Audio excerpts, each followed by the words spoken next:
This past June, during our congregational trip to Israel, we made a stop at the Machane Yehuda Shuk in Jerusalem. If you haven't been there before, you have to imagine a huge market, an enormous chaotic sprawl where winding labyrinths of indoor cubicles wind around a welter of open-air stalls. The tiny shops sell everything from spices to grape leaves, hardware and playing cards and fresh fish. When you visit on a Friday afternoon, as we did, the bustle of Shabbat shopping reaches a fever pitch. Every shopkeeper is shouting to customers at the top of his lungs.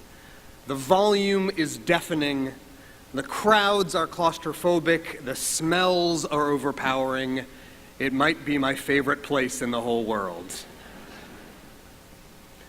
And there in the shuk, if you can turn your attention from the shimmering mounds of fruit and olives and the vibrant sprays of colorful flowers, if you enter one of those market stalls and look up near the easternmost corner, you'll see there a small, bare section of the wall. It looks like it might be an accident, as if the painter were unexpectedly distracted from his work and neglected to finish the job. But as you continue through the market, you notice that the same flaw repeats itself in one shop after another after another. All of them have unpainted patches of plaster on the wall. Eventually you realize this wasn't a mistake after all. The unpainted corners are there for a very deliberate purpose. Just like when we shatter a glass at a wedding, even in overwhelming joy and abundance, the unpainted corners urge us to confront honestly the brokenness and imperfection of our unredeemed world. Over the past month, Jews in Houston haven't needed unpainted corners to remind us about brokenness and imperfection. We've got all the brokenness we can handle right now. We've got more than enough bruises and emptiness and loss to go around. Our homes and our neighborhoods, the cornerstone institutions of our Jewish community, none of them look the way they're supposed to. We cling to that incongruously poetic assurance from our assurance policies that we will be made whole again. And we dream about an end to all of this destruction, about a day when our lives can go back to being perfect just the way they used to be. But here's the secret that those market stalls in Jerusalem teach us. Jewish life rejects completely the suggestion that we can ever attain perfection in our lives. I learned recently that the origin of the word perfect comes from the Latin meaning done completely. As a Jew, the minute you think you're close to being done completely, you've lost your way. Perfection is not a Jewish value. Progress, on the other hand, is a Jewish value. Every time the High Holy Days roll around, we work hard on improving our souls, one incremental step at a time. Jewish spiritual progress looks like the mathematical asymptotes we graphed in high school algebra, the lines of the equation sweeping in graceful arcs, closer and closer to a certain line, but never quite getting there. The minute we think we've arrived, that our spiritual labors have brought us to sainthood or perfection, we've failed. There's an idea introduced in the Zohar, the foundational text of Jewish mysticism, that when a child is born, it is inhabited by a soul plucked by God from the upper reaches of heaven. And every time the soul resists, when it learns that it will be forced to live here in the human world. But every time God assures the soul that what it will experience on earth is far better than the existence it enjoys in heaven. How could that be? What could be better for an infinite, luminous soul than an eternal existence in God's company? Well, the Zohar explains. In heaven, all goodness is already manifest. Here on earth, most of it exists as pure, unrealized potential. And so the text says, each soul descends in order that it may yet ascend. Improvement, growth, progress, this is what is desired from us. And this is why humanity is more precious to God than even the angels on high. I'm reminded by that mystical teaching about the fact that today is, after all, Rosh Hashanah, the day of the world's birth. Today, in a sense, we, all of us, become part of the process by which a new soul is breathed into the world as it readies itself to be born. On these holy days, we're asked to consider the exhilarating potential that is waiting to be released. What is growing inside of you on these days? What great blessing is held within you tonight, preparing to take its first breath and come into being? And we have to answer with unflinching honesty, just as we do when we acknowledge our own flaws during these days of introspection. In a strange way, the flooding that devastated our city did us a perverse favor because it granted us permission to talk openly about imperfection and contamination and decay. Attending to the inspection and repair of our broken homes may have instructed us subconsciously about how to assess and remediate ourselves, how to trade sentimentality for brave and unblinking truthfulness. What can we keep, and what must be thrown away? What parts of our lives have retained structural integrity, and which ones cannot be allowed to remain standing? The gritty, bone-weary work of demolition and construction demands the same clarity as the spiritual work of these holidays. Which sections of our hearts, our relationships, our self-image are secretly webbed with cracks, even as we desperately wish we could pretend that they remain whole? On these days, we must be unfailingly honest about what is broken in ourselves. When we ignore the unpainted corners, they become the incubators of corrosive thoughts and destructive feelings, noxious behaviors. We abuse other people, and we misuse drugs and alcohol. We hate. We act impatiently with ourselves and with others. We try to cover up the bare patches with new possessions and new obsessions. We orchestrate complex diversionary tactics to distract from our own shortcomings and the ways in which we are damaged, and the cracks continue to spread. The High Holy Days beckon us into the realization that we are gravely powerless and infinitely powerful at the same time. These days' refrain, "Renew our days as in the past," is the expression of our desperate yearning to find the resilience and strength to rebuild. And resilience may be the Jewish people's most distinguishing characteristic.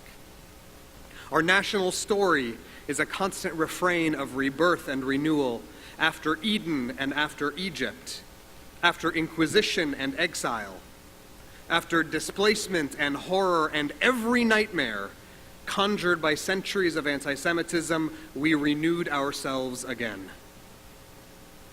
I don't believe that God unleashes suffering on us maliciously, but I do believe that God is pleased to see how we tack and pivot after we suffer. Just as at the beginning of time, when the universe was born from what the Bible calls tohu vavohu, utter chaos, Creation didn't come into being instantaneously as a beautiful finished product, but through God's painstaking work of sorting, organizing, and evaluating. God looked into the cosmic disorder and saw the pure, unrealized potential of what it could become. In the same way exactly, God gets pleasure from watching you be you. God delights in seeing you do what you were made to do, even in flailing fits and starts. God rejoices to watch us discover who we were meant to be and then to flourish in that direction. On these days, the heart of our spiritual labor lies in acknowledging the impossibility of perfection, but at the same time, abandoning the fear that we are hopeless. We work to find ways of earnestly recognizing the parts of ourselves that we must work on, but to continue loving ourselves all the while. You have already all of the tools and wisdom and insight that you need to live the life God desires for you. The first time Moses encounters God at the burning bush when he's given his charge to save the Israelites from slavery, God asks him a strange question. This is the first time God ever asks Moses a question. God says, "Moses, what's that in your hand?" Moses looks and he says, "This is my staff." Now, why would God need to ask that question in the first place? Is it conceivable at all that the God of all creation wouldn't recognize a shepherd's staff? God must have asked for a different reason altogether. God knew that with that staff, Moses would be empowered to do things he could never have imagined. All of the signs and wonders of Egypt, the plagues and the miracles and the parting of the great sea would be enacted when Moses raised that rod. God knows that these things will happen, and so he asks Moses to look at that wooden staff, the symbol of his life as a wandering shepherd, the sum total of his identity through all the years leading up to that point. And God wants him to pay attention just at the moment before everything changes, when the wooden shepherd's staff and the man holding it would give way to an utterly new beginning in the story about who Moses was and what he would become. Tonight, God asks you that same question. What is in your hand?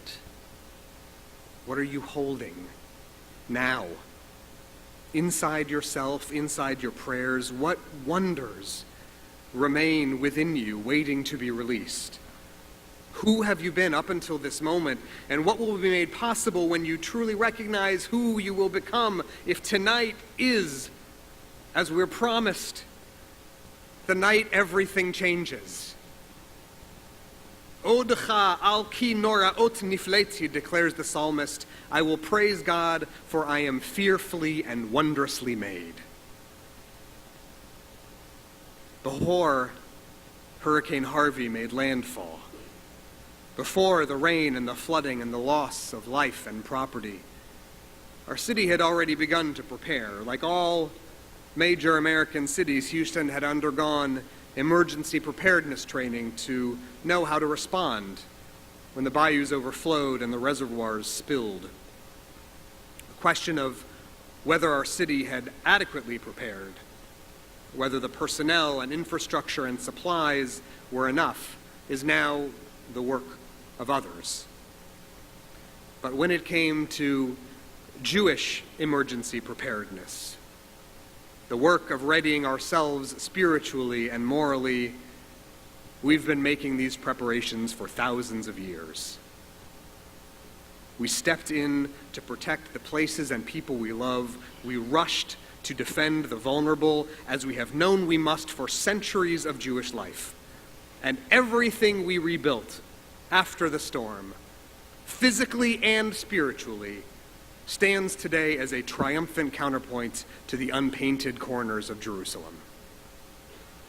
There is no such thing as perfection in Jewish life, but in community with others, we still can approach something that feels like wholeness. We are, all of us, a spiritual community, and so more is demanded of us than the pursuit of perfection. The horrors of the hurricane, the grief and devastation of the flooding have left us looking for answers. We look to Jewish wisdom for guidance about the future, but all that reveals itself to us is an unspooling Torah of uncertainty. It is impossible to predict how our city, our neighborhoods, our Jewish community will look in the months and years ahead. After the floods, our whole clergy team had conversations with dozens and dozens and dozens of families who had been impacted. And in those conversations, we heard over and over again, I don't know how we'll ever get back to normal. And the truth none of us wants to say out loud is, normal is gone. Our homes and our synagogues, our economy and geography will not return to normal. Your life will not return to normal. At least, not to what normal meant a month ago. But normal is not why God put you on earth. Why should you be limited to something so small? You were meant to arrive at dazzlingly new, uncharted destinations. You were born to ascend through the pain of your brokenness and arrive at last at the realization that brokenness can become a seed of blessing. Don't misunderstand. The trauma and fear and the staggering devastation of these past few weeks, that is real. The losses will not disappear. Our weeping will not be miraculously turned to laughter in some grand biblical reversal. But what will happen is that the grief and loss will be bound up into the stories of our lives. The stories of triumph and resilience and growth will be folded into who we are and who we are becoming. Every time we sing Avinu Malkeinu on these holy days, the last verse concludes with the words, Chonenu va'anenu ki ein banu ma'asim. Be gracious to us and answer us, for we have no good deeds to save us. Words remind us that in the end we may have no reliable hope for salvation. Our case before the great judge on high is hopelessly flimsy, and we have no choice but to throw ourselves on the mercy of the court in humility and surrender. But in another sense, Ein banu ma'asim means that salvation is about more than our deeds. For all the deeds about which we are commanded, charity and prayer, serving the community and honoring parents and teachers, in the end, these may matter less than the state of our hearts. And when we show up here in the fullest awareness of who we are and in earnest acceptance of how our hearts are broken, then God acknowledges that we are worth saving. Right after Yom Kippur ends, when our fast has been broken and the final pleading note of the shofar has faded into the night, that's the traditional time when many Jews begin building their sukkah. By Jewish law, a sukkah asserts an architecture of imperfection and impermanence. A kosher sukkah may not be made of concrete or steel. It can't rest on a foundation of cement pilings sunk deep in the earth. So when we gather within the sukkah's walls, we lean into its construction, a tangible expression of fragility and vulnerability. And this year, maybe the lesson we're meant to learn is houses cannot keep us safe. There's no such thing as a house that can erase our vulnerability. Through centuries of Jewish thought and politics and prayer, we focused on the desire to return at last to a perfect home, We've wandered from continent to continent. We've erected towering cathedrals of philosophy and law, sculpted soaring, poetic liturgy that yearns for a return to Eden, and saw the fulfillment of Zionism's longing for the ancient stones of Jerusalem. All we've ever wanted was to return to a home that is perfect. But there is no home that is perfect. There is no such thing. Comfort, in the end, can come only from within. Safety can only be the thing we feel when we know we are nurtured lovingly by each other. One last story. According to legend, several hundred years ago, there was a beloved rabbi whose prayers on the High Holy Days were said to be the world's most inspiring and transformative. Every year there was a competition in his village to determine who would get the honor of blowing shofar in the rabbi's services. For months leading up to the holidays, all of the shofar blowers would commit themselves to tireless practice and repetition, not only of the shofar calls themselves, but of an intricate series of mystical meditations which would ensure that the sound of the shofar would travel all the way to the upper edges of God's abode. One year, when the shofar blowers came to synagogue for the final audition, one young man took his place before the rabbi. But as soon as he took his first breath, he found to his horror that his mind had gone completely blank.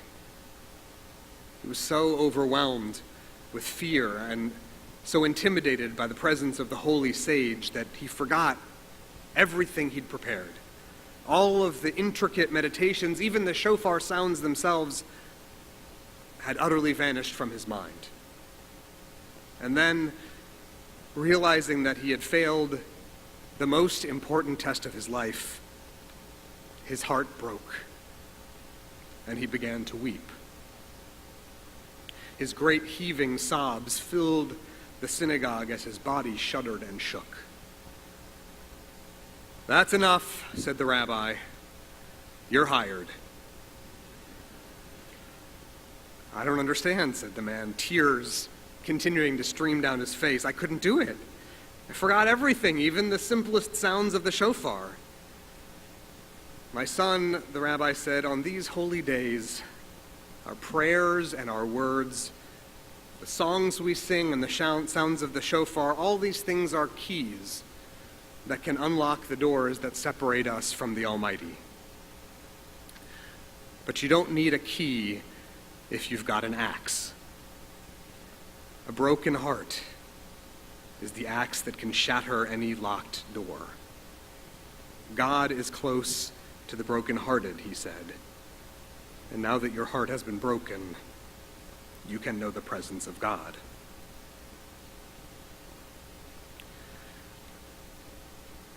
Tonight, many of us arrived with broken hearts. Tonight, we're accompanied by unthinkable loss, bottomless grief. These things are real. They will change who we become in the year ahead. They resist any confident predictions about the sweetness of the year or any facile assurances about the book of life. We enter this year with broken hearts, but we are promised a future beyond brokenheartedness. When the days of awe draw to a close, 10 days from now, we'll be called to build a new Jewish home together. One that stands firm and secure on a foundation of kindness, loyalty, and generosity. This new home we build will be strengthened by the history of Jewish resilience. It will draw us close to each other, and our broken hearts will alert us that God is near to us as well. And in this new home we will build, there will remain a small, unpainted corner, as a reminder to all of us that in our imperfection, we descend, but only in order that we may yet ascend to wholeness and blessing and repair. May God strengthen the work of our hands, that we may strengthen one another. Amen.